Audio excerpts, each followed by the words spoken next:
来继续来看大问题，因为金华城的备案房受压禁建，新竹市议员李国章19号立一场的活动讲，大问题唔知影爸爸放送入去家护病房，也毋过台中市政的顾问蔡碧如来证实，讲大问题18号就申请核准，当天就到病院去看爸爸。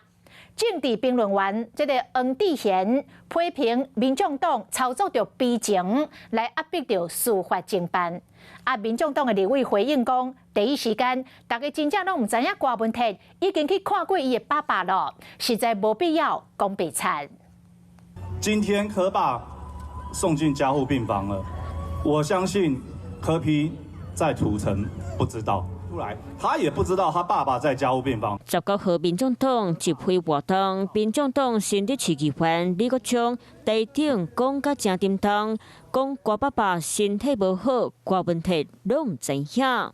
政治评论员黄志贤并且普文批评李国章讲甲真悲情，利用台湾人善良天性压迫司法侦判。台中市府顾问蔡碧如佮证实，早就伫咧18号，大问题就已经到病院看爸爸。嘛，互黄志贤批评做谣言的戏，民众党敢会当暂时先休喘一下。李国章在我前面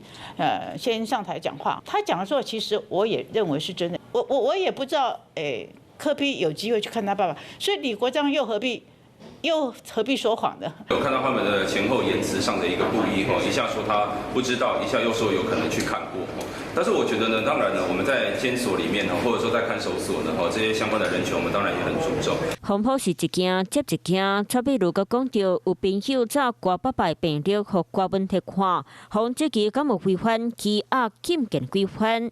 主席是这个羁押禁见，所以羁押禁见期间是不能够通信通讯的，所以根本不可能有所谓的朋友带着病历进去给柯文哲主席来看这样子的状况，这个是违法的行为。所以呢，这样子的说法，我们一定要严正的来澄清。大问题议会申请探视稳准，马克证实已经到病院关心，只不过党籍议员集会活动，伫咧讲大问题不知情，嘛互会题搁一摆引起讨论。